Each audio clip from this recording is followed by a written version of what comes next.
You're listening to She's the Business podcast. Business finance is something that often falls down your priority list. Even if you have the best intentions, it's kind of like it's there, but I'm focusing on some other stuff there and I'll get to it soon. Well, if that's you, absolutely no shame. There's always a lot of things to be done. And sometimes the finance piece is not the most fun or exciting, and it is really easy to put it aside. So today we're diving into how to shift out of that place of feeling like the finances are in the too hard basket or not interesting, and how to actually make them a bit more easy, bit more fun, and really put you into the driver's seat of your business where you're completely on top of them and actually able to leverage that financial situation to help you more in your business, right? This sounds awesome. So stay tuned. Episode is coming right up. Hi, I'm your host, Jessica Osborne, and in my 23 years of business and marketing, I've built many brands to become multi-billion-dollar companies. And just in the last 10 years, I've built 2 online businesses of my own from my dining room table with 2 little babies running around at my feet. I've made it my mission to inspire you to get out of your own way and become the successful business owner who's living the lifestyle you really desire without all the hustle. This is She's the Business podcast, made by women for women. This is your weekly dose of motivation and inspiration. Today, I'm bringing you my special guest, Regan Bashara, who is the founder of All Ease Accounting. Now, she is an accountant, a bookkeeper, and has a really refreshing view on entrepreneurship, on financial management. And I'm sure you're going to find her as much of a delight as I did when we connected to record this one. So listen in, hear what she has to say about how you can step out of some maybe old financial mindset that we might have brought with us from our earlier life, maybe from when we were an employee, or just some stuff that we've potentially just grown up with, and how we can shift that mind into the business owner shoes, like really into that role of the CEO of your business, even if you're a solopreneur, even if you're just starting out and it's a business of one, it doesn't matter. You're wearing all of the hats, right? And one of those is the hat of the CEO. And it is your role to be present to and thinking about the finances of your business. But let's make that more fun, more exciting, more rewarding. And Regan is here to tell us and show us exactly how to do that. So without further ado, let me play this interview for you. Hi, I'm here with Regan Bashara. Welcome, Regan. All Ease Accounting. So you must be an accountant, and can't wait to dive into this topic today, because I think so often we come into business having been an employee, and we often probably have an employee mindset about business.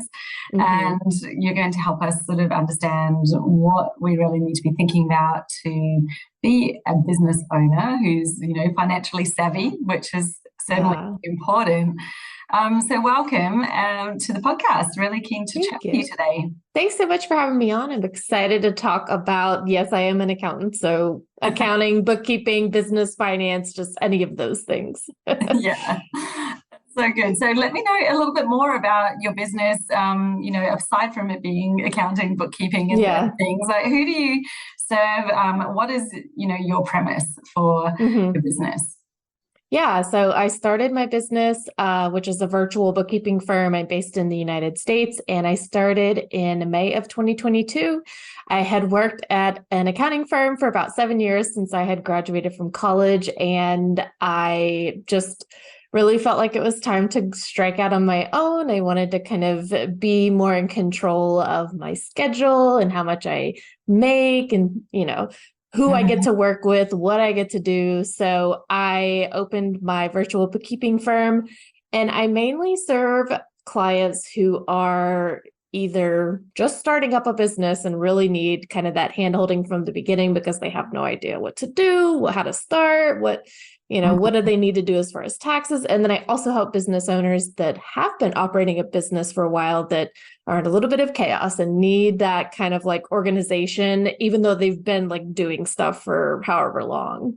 Sounds great. So, what are the biggest mistakes that people make? Because I think a lot of business owners, myself included, even though I studied accounting at university, I won't even say I'm like nowhere near an expert in accounting.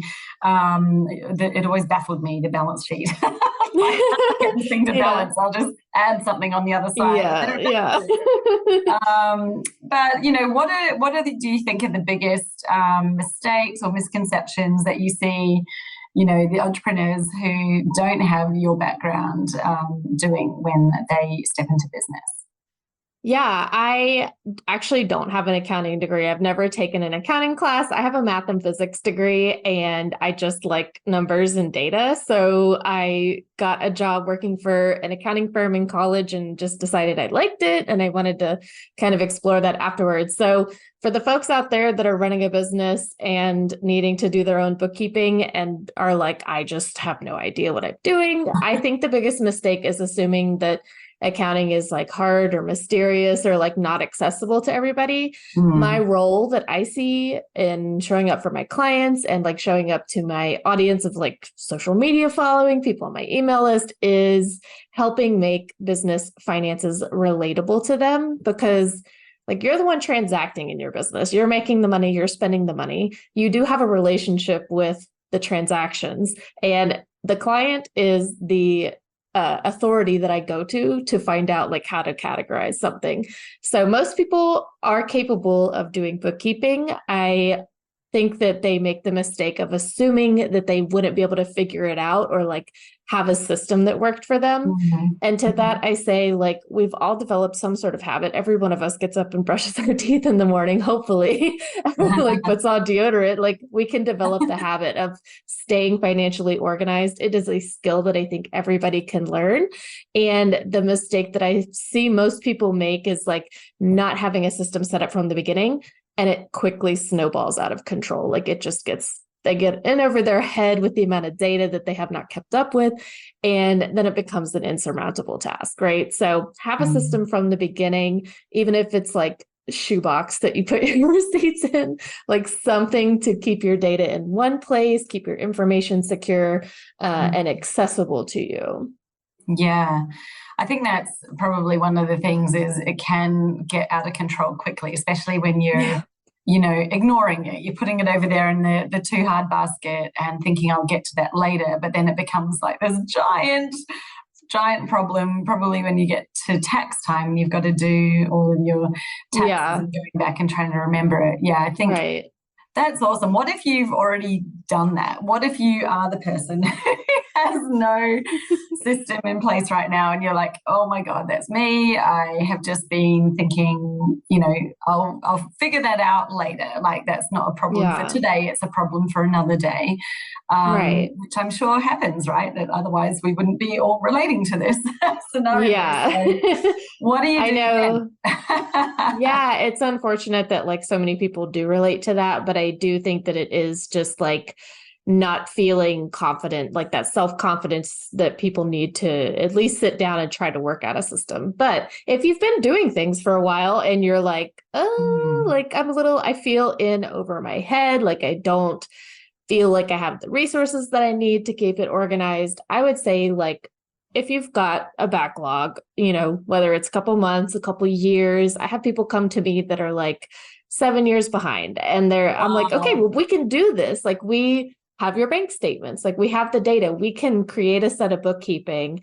It's just going to take some time. But regardless of all that, if you've kind of got a situation that might feel a little out of control, you can just start today. You can just say, today I'm going to save my receipt take a picture of it on my phone and have a folder on my phone labeled receipts. And I just put it there. Or I'm going to go in and download my bank statement for the last month and kind of look over my transactions. Like you can take little steps starting today. And then we need to develop some consistency and keep you coming back in order to create that habit. So I also like to encourage folks to think about a way to like chain that task to something else that you're already doing on a habitual basis, on a routine. See if we can link some of these things together that you're already doing in your business so that like we associate a task that needs to be done with something that's already being done and hack your brain that way. Like, let's get creative about how we can set up a system to work for you, because it is doable. And then we can worry about the other stuff, the backlog later. Like, that is going to be there, right? But it's good to start today and to know that there are things that you can do today that are small steps that will get you on a schedule, on a routine that works.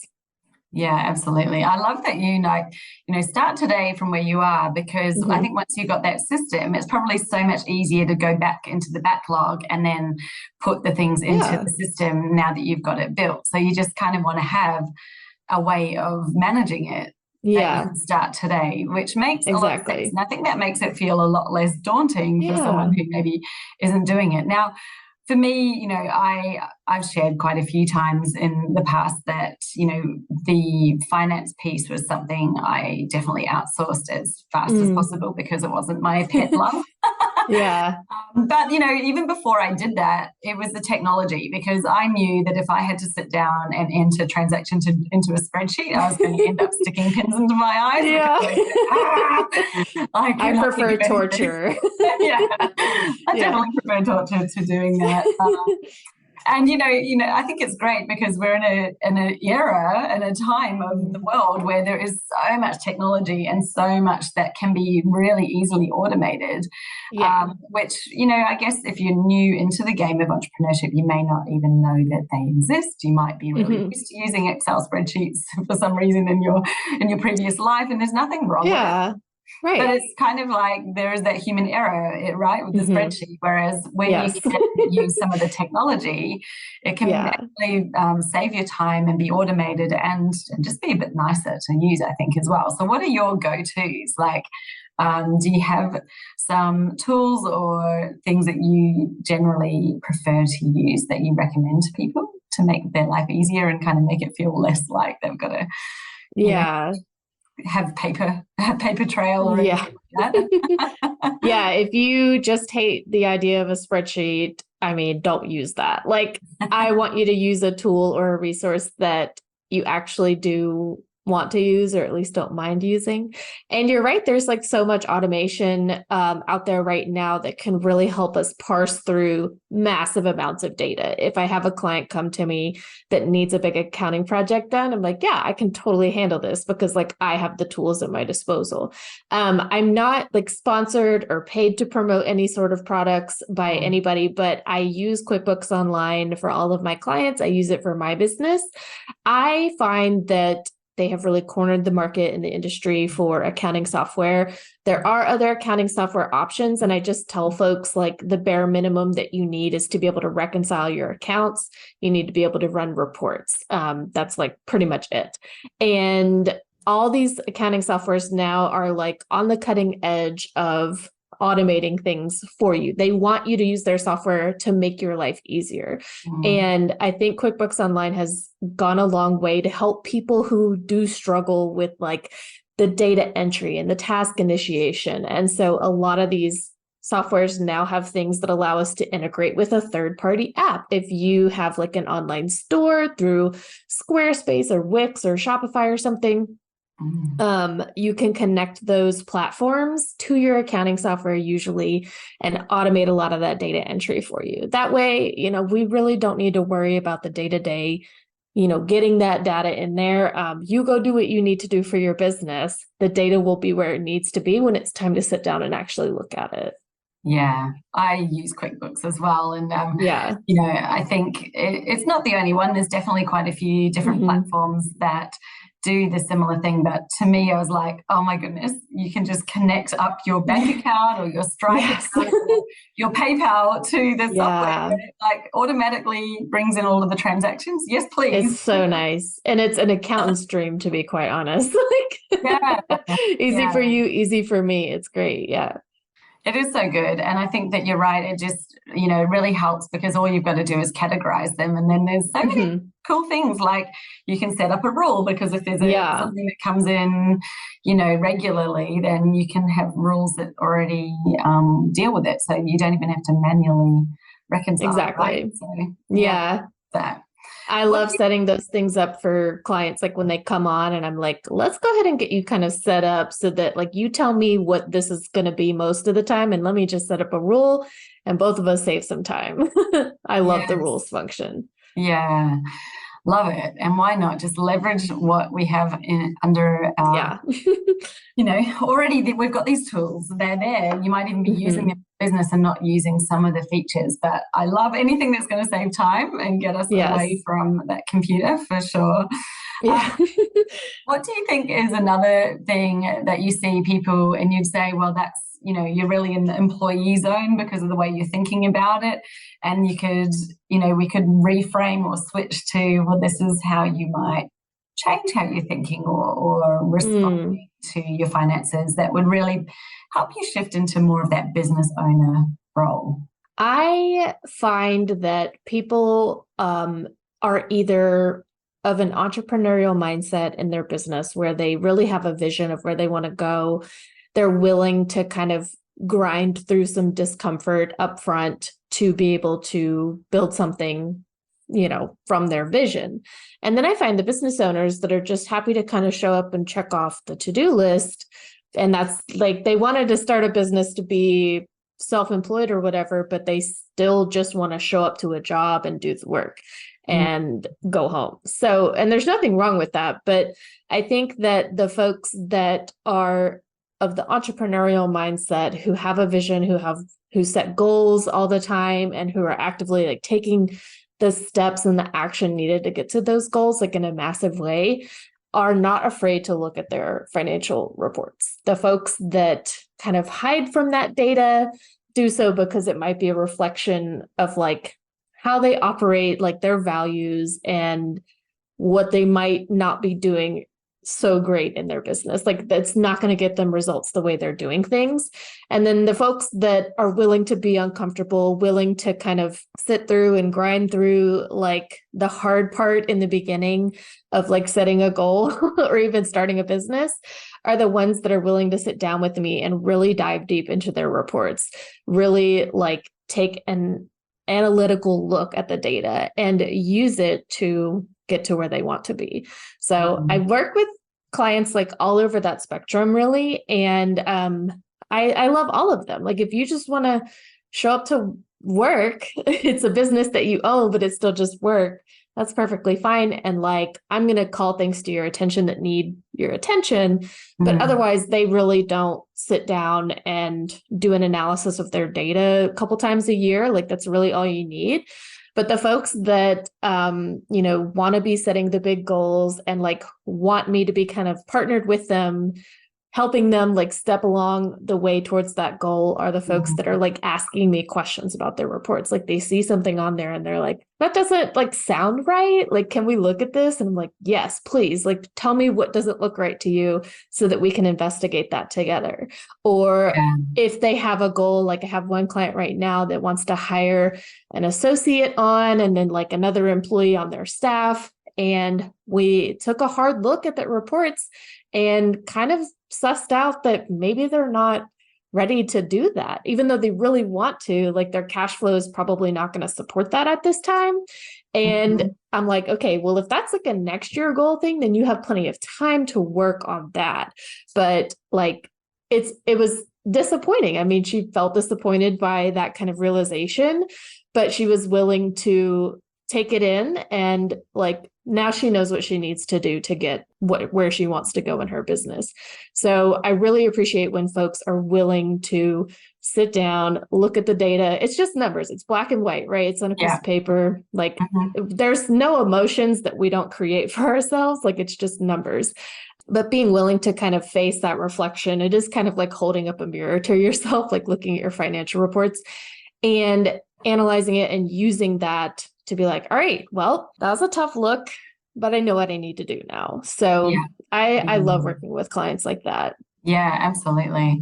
And, I think that, it really shows a difference in you as well, because to have somebody who can look at the numbers and not just sort of, go, here are the numbers and I'm just going to categorize them and then my job is Yeah. done. But to actually be looking at, well, what does this mean? Like, where are the opportunities? And why are we spending so much on this? Like, it's a big chunk of money. Looking at how can the business be more successful? Where can we and grow the profit margin? That is where the real value, I think, is in somebody who can shift out of just treating the business as a way to make income. It's like, well, it is, but hey, have you thought about if you can separate the revenue from the profit and look at the business, then you can grow that profit margin. And I think one of the things that I have seen, and I'm interested to hear your thoughts on it, because it was a big one, I think, for me. I came from being an employee for 20 years. You bring a lot of stuff with you. And I think it was looking at, spending in the business as an expense. So when you're thinking about it as an expense, it's sort of like, this is what's going out. And you're thinking of it as a cost and as something that is gone. Whereas a lot of the expenses that, yes, in our accounting software, they're classified as an expense, are actually an investment. And, that switch to me was a real game changer in thinking, yes, I might be spending this money on this now, but spending that can actually help grow or bring back in so much more. And I really see that as a huge shift from an employee that's thinking there's an expense and I want to reduce expenses because they've got a very fixed mindset of what the income is, to the entrepreneurial business owner mind thinking like there's infinite potential to grow the income coming in. So it's not about cutting the expenses necessarily. It's about making smart investments that are going to help to grow that. So what is your take on that? How do you help people sort of see what are the right things to be spending money on? Yeah, I think that framing it as an investment instead of a cost, which is associated to me, like the word cost, I associate with like loss, and loss, not in accounting terms, but just like something's gone, like it's left, and I love that you want to reframe that as an investment. And I 100% agree with that, because when we are operating our businesses in line with our values, we can look at things like we spend money on this thing, but it's something that is really aligned with like my business values and how I want to be showing up for my clients and what kind of value I want to give to them. When I'm considering that, it's almost invaluable. I'll do whatever it takes to pay the price that I need to pay to have that thing. I think about like I'm part of a sales coaching, business coaching community, and I'm like, whatever the cost is, just sign me up. I don't care. Put me in there because I need it. I need that support. I need that community. I need the feedback. I want to have like that going out throughout my business, no matter what. So like, I'm going to do what it takes to pay that bill every month. And to me, that's because it's in line with my business values. I don't think that entrepreneurs should operate in such a silo. I think that when we are like sole proprietors, solopreneurs, we take that soul thing very literally. Like I don't have employees. I like work from home. I'm very kind of isolated. And unless I intentionally create community with other entrepreneurs, whether that's through a coaching community or like a networking group or something, like to me, it's important to have community and to build those relationships with other people who are doing that work too. So I'll do whatever it takes to pay that cost, like pay that bill every month. So when we're kind of framing it as an investment, like what value is this bringing to my business? And is it in alignment with my values, like my personal values, my beliefs? Like what do I want to create in my business? Is that in support of that mission? Like considering all of those things, then it's just a number that like we can play around with numbers all day. We can go out and make more revenue, grow our profits, like you said.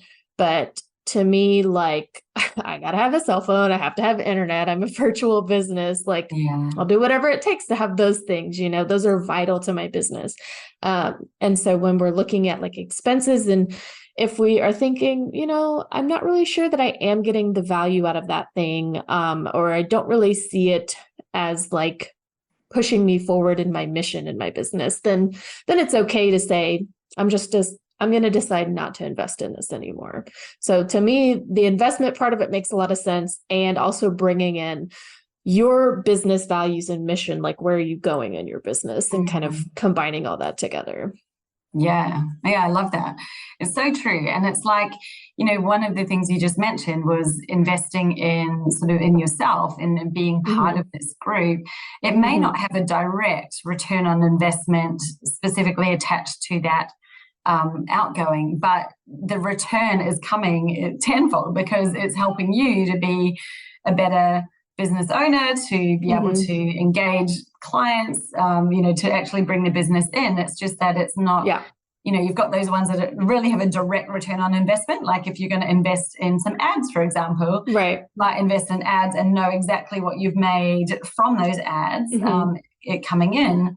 But then, there are those ones that there is a longer investment return in it. And, even with ads, I actually love to get people thinking, well, it's not always just about making a sale. Sometimes you can do an ad to get in front of people who you're not currently reaching, right? So you can pay to kind of have ads that just expand your exposure. What does that mean? Well, it means that now they're kind of in your community. You can either serve them more ads, or you can, use other means to reach them and bring them onto your email list. Like that doesn't always result in an instant sale. And I think that's a really big misconception people have, but it's still an investment, and it's still an investment that actually can have a really positive impact on your business.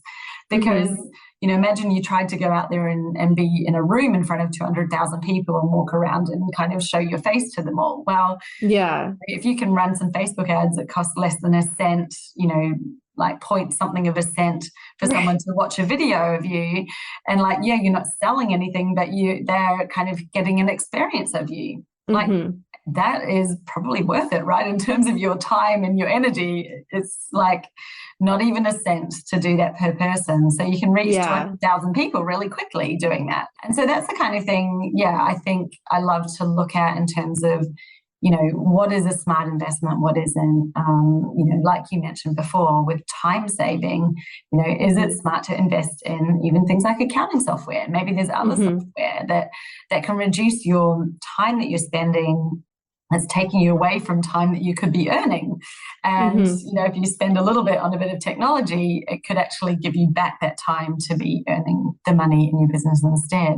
What are some of the ones that you would like look at as, well, these types of investments are really smart for online entrepreneurs?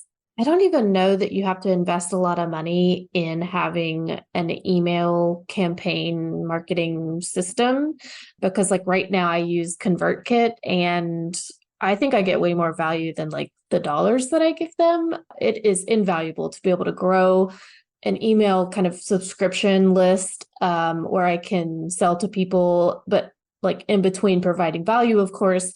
But for online folks, especially like you're talking about ads, just getting in front of people is the beginning of the know, like, and trust kind of spectrum that you want to be on. And a video allows us to like show up in our like whole self and personality and just like whoever we are in the morning while we're drinking coffee. And folks like get to know us on a more personal level, and we can do it like the one-to-many sort of way. Like you can take one person out to coffee every week and, build a network that way and build relationships with folks. And I recommend that as well, like in-person networking, of course. But I find like I do a lot on TikTok. I like it over there. And it's like, I just get up every morning and make my coffee and like talk to folks. So I don't even know if you have to invest a lot of money in something, but having a great system for whatever it is that you're using that is like something that you're going to actually do. I mean, we've all had things that we like pay for and then don't you? Yeah. For sure. No, never pay the bill, never think about it. It's on auto pay. Don't use it. I also have a weekly podcast and I use CapShow, which is like an AI thing, and it does like the transcription for me. It like even puts together little show notes. And I'm like, I stopped using it for a long time and I was like, I could just do this myself. And then I was like, no, recently I was like, I'm going to go back to using CapShow because it is so worth the money to just like upload my file and everything is just done, like emails, social media captions, all of that. So like play around with different things, I would say. And if you're finding yourself spending a lot of time trying to set up or use a system, like obviously that's not saving you time, but finding something that really works to help automate some of the more menial tasks in your business, I think, like, once again, what do you want from me? Just take my money. Like, it's worth it. Oh, that's so true, isn't it? Like, I think that is the thing. There's a lot that you can invest in, so many different systems you can use. It can, I think, balloon out of control pretty quickly. But, this is where you can look at it and go, right, what are the core essentials really for my business? And what am I spending the time on that is really taking me away from time that I could be using to work with clients and actually earn the money? Well, those are the kind of no-brainer, right? No-brainer investment. Like, how much is that piece of AI technology versus worth an hour of your time, writing the emails or writing the show notes? Exactly. That just makes a lot of sense. And sometimes there's technology, and then obviously we can always look at, is it worth investing in a VA or somebody you can outsource some things to, or even like yourself, like, hey, I don't like doing my accounts.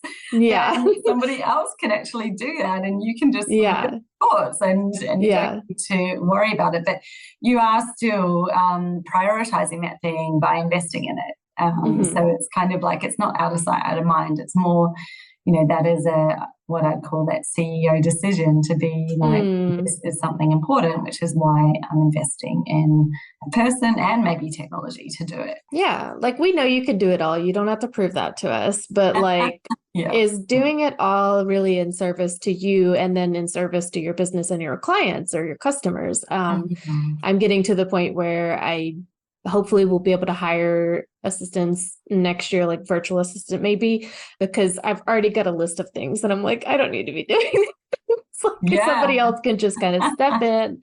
I don't need to use this brain to do these things. Somebody else can do this. And like, I think people talk about like the zone of genius and stuff. And like, I don't need to use those words, but like, why does your brain have to be the one? Like, why do you have to be the one doing these things? Can you hire a bookkeeper, a virtual assistant?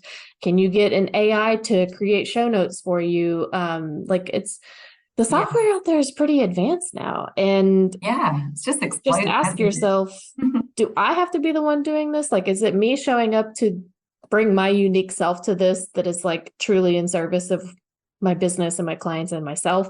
And if the answer is no, then let's put it on a list and you can delegate that. Yeah, absolutely.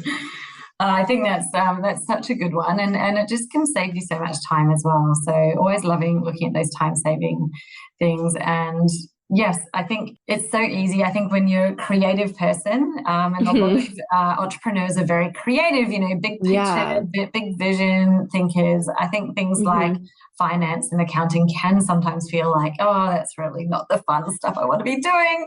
But it's like, not fun for me and my business. Yeah. I mean, this is why, you're in business and your business is there, it's an entity, it's a living, breathing thing, but it needs to be healthy. And obviously the finance part is sort of the key, really. It's the lifeblood of your business. So important to be present to it, aware of it, investing in it. And like you say, really stepping into those shoes and putting your big girl pants on and I'm going to like actually look after the finances in my business. Because, it's not just a game or a hobby that I'm playing anymore. This is a real thing. So thank you so much for sharing all of this. Like, what do you think? Like, if you had something, I don't know, maybe it's going back to your past self, or maybe it's a message for others that you see. Do you have something that's kind of present in your mind right now that you would give that advice to that person? Anytime somebody says, go back to your past self and give them the advice, I just want to say that like my past self was receiving this advice. I wasn't hearing it. So I'll be honest about that. But when you're starting a business, you need to be comfortable with the visibility thing. Unless you're already a very like just known person, I guess. I don't know. A lot of us do have to go through a lot of discomfort being visible and like inching ourselves up to more and more visibility. And when you're starting a business and you're showing up and you're asking people to buy into whatever it is that you're offering, that is like kind of a nervous system thing that we all need to work on. I know I had to do a lot of work on that. So in the beginning, it was like, just show up. Like you need to talk about your thing 1 million freaking times before somebody's like, oh, that's right. Regan does accounting. It's been 10 years, y'all. I know this by now. Yeah. But like, totally. Keep being visible. Like it will not always feel so uncomfortable to show up and say, I have a thing. Would you like to buy it? Like it's going to get better, but you have to do it so many times before it does get better. That is unfortunately, sorry, everybody. If that is something that you struggle with, like showing up, asking for what you want, asking people to buy into your offer, it will get easier, but it does require you doing it. So, and I heard that in the beginning, I just was like, You're like, yeah, I'm doing it. But you're like, I don't know. Really. I still don't believe you. And now I'm like, I believe you now. Sorry. Yeah. I think sometimes you can hear something like 15 times and then you're suddenly like, oh yeah, okay, I've been here. But the same is true. When you're talking about ads, the same is true for your audience. Like you have to show up to them like 15 to 20 times before they're finally like, oh, she has that thing that she's selling or offering. I didn't know that. You've been saying it. We know you've been saying it. They heard you, but it didn't stick. So it's the same thing. All the layers in the brain yet. Yeah. So you can hear advice 20 times before it's like, oh, that's what that means. So it's the same for your audience and your clients, and the visibility part of it is huge. Yeah, I love that. So true. And, it's why it's like, you don't actually need to keep coming up with new, different things to say. Just keep saying the same thing. Maybe you could say it in a slightly different way. And one day it'll actually land for someone. They'll be like, oh, yeah, like I've heard you talk about that before. They'll say to me, you will get sick of your own. Really got it. You will be so sick of hearing yourself say the same thing over and over again. When you get to that point, keep saying it. Just keep going. Yeah. I'm so sorry. To entertain you. Go and get a hobby. I'm so sorry. Yeah. Just rest. 100%. Love it. Makes it easy. It's like you don't have to actually think about what to say anymore. Just you already know what to say. Literally. Keep saying literally. It. Yeah. That's good. I'm loving this. It's like coming from a and you're like bang on with the marketing advice. Absolutely. I mean, I feel like I've been put through the ringer. So if I can give anybody some advice, like, first of all, do your bookkeeping. Second of all, keep showing up and saying the same thing over and over again. That's it. Bang, done it. That's all you got to do. Oops. That's all you got to do. Business 101. Yep. That's it. I should write a book. It's just like 2 pages long. And that is all. Best business book ever. Oh, that's wonderful. Thank you so much for sharing that, Regan. This has been a really fun chat, and I think really good, useful, hopefully insightful, maybe a reminder, or maybe it's the today that you're like, oh, okay, that's finally kind of, spoken to me in a different way. So hopefully that is what's happened with you for listening today. Now, if you want to find out more about Regan and, connect with her, get in touch, because she's clearly a really fun, vibrant person. So where can we best find you, Regan? Where do you hang out? Well, like I said, I mostly hang out on TikTok. It's my handle is @RayRayHammer, and I have a website, alleaseaccounting.com. And like I said, I have a weekly podcast called Money Through Ease, where we talk about all business, finance, entrepreneurship. And I promise it's not boring. We don't do a lot of math, but maybe a little bit of math. Brilliant. That's so great. Thank you. We'll have those all hooked up in the show notes. So just drop down and click on the links and you can go and find her. The TikTok account sounds like a bit of fun. I have to say, I have dabbled in a little bit of TikTok, as in I have an account and every now and then I post a video. But I don't know. I'm not sure if I found my groove there yet. Maybe I just need to like throw everything, all caution to the wind and just do some random ones and see what happens. You gotta find like the weird people on there, honestly, and there's a lot, so you gotta carve out your little group. Yeah, definitely. I think that's the thing. You just got to put a little bit of focus into something, and then that's when it works for you. So thank you so much for sharing. Thank you. It's been great, lovely to connect, and I appreciate your time today. Thank you so much. It was such a pleasure to be on. Isn't it just so frustrating when you know that out there are so many people that actually need your help, and there's many actively looking for somebody just like you, yet all you seem to attract are the odd tire kicker or really uncommitted client that's kind of dabbling, and they don't light you up. They really don't get great results. And you're thinking, what does it actually take to attract clients who are committed, who are happy to pay proper prices for what it is that I do, and that I can help to have really great results? What has it got to take? Well, it's not in the activity of what you're doing. Here's the thing. It's usually something else that's a bit deeper. And I'm sharing with you what that is in my training. It's called 5 Keys to Premium Paying Clients.